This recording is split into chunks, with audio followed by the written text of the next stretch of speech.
On the deputy president.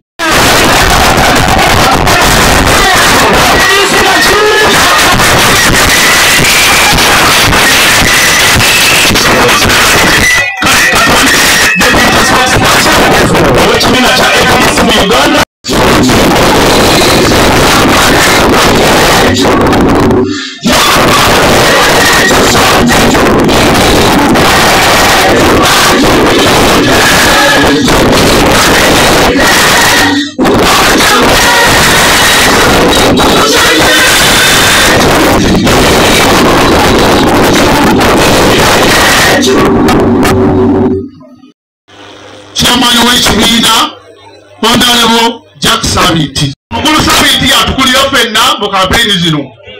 Awerekeddwa President Honorable Patrick Oboy Amuriat.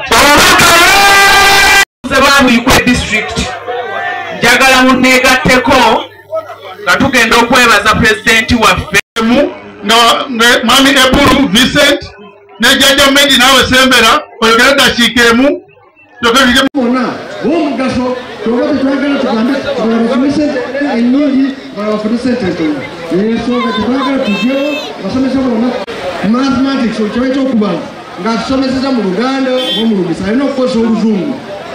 Oluzungu ye subject ya art.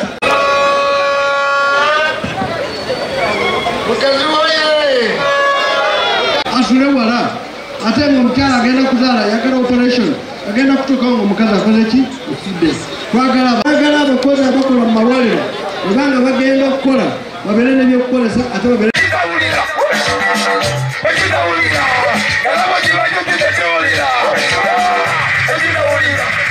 abaana bonna basomesa arts oba science bonna babeera musomesa tali musomesa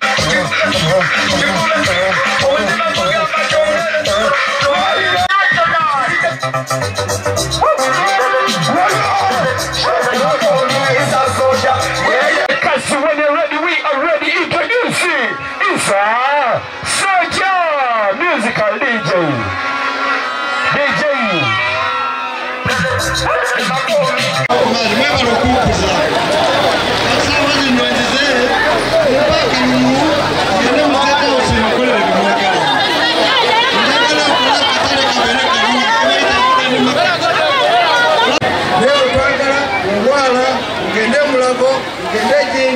Gende Lugazi kufune eddagala atufuna obujanjabi oba nufunyewa obweru. Omwana wange agenda okusoma twagala asome aveemu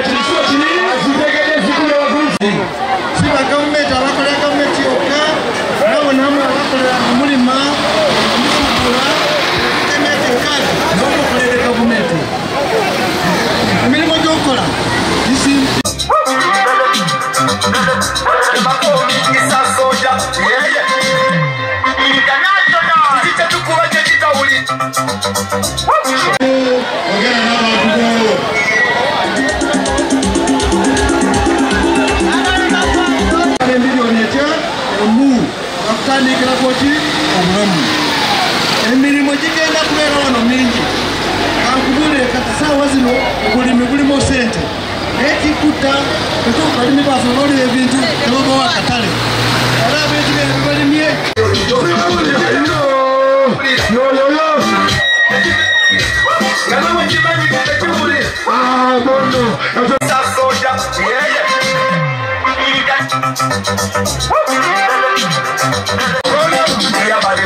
Body soldier. Follow me on Twitter.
ogula boda nya wavuka abakozi abananyini boda ate gavumenti yandiyambye ababoda ababeera neki esente kuba kati economy eriwo abaana ba boda batuyamba okutambula nabo bandifunyeko akasente ne bezimba ne babeera bulungi.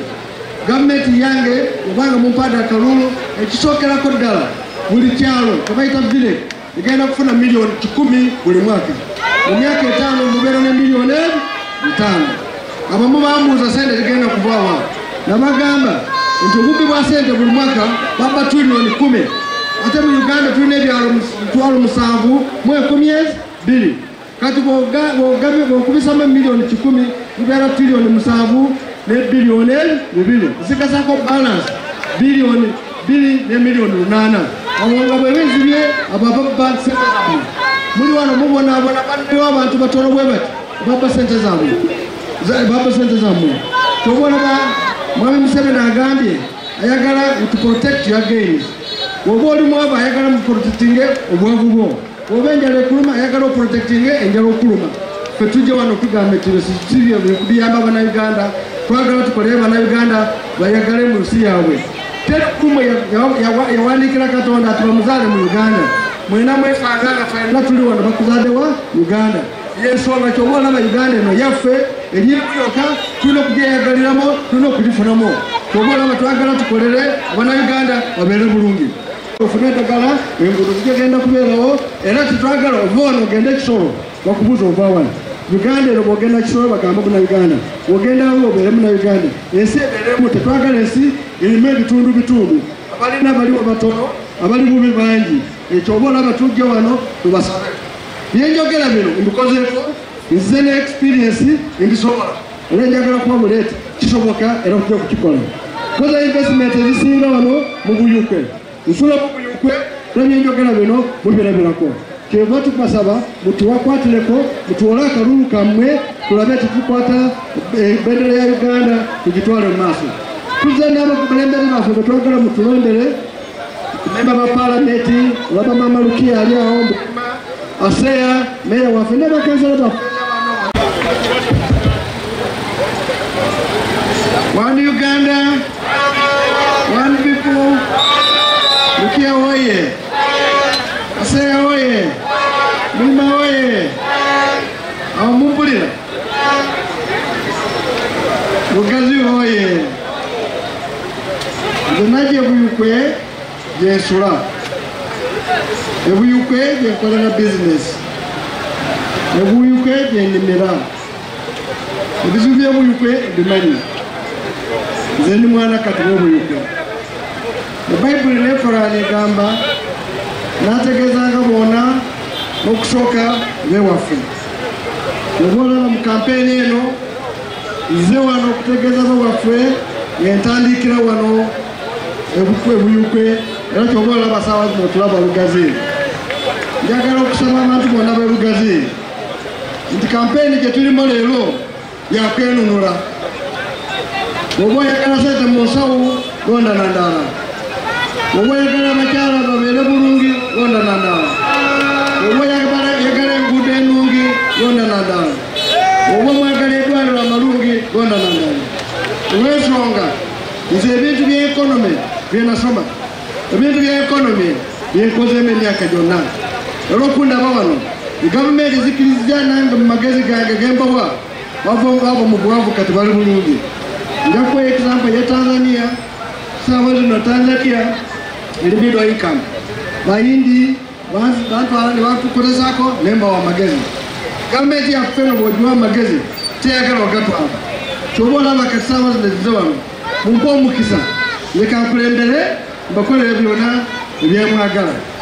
Nze ndi mukozi bw'ompa omulimo ngutuusa ng'okwagala kuba ndi mukozi nze wano okubasaba nti abantu obuwavu bugenda kubatta nga batabamanyi kubanga ngamba ababoda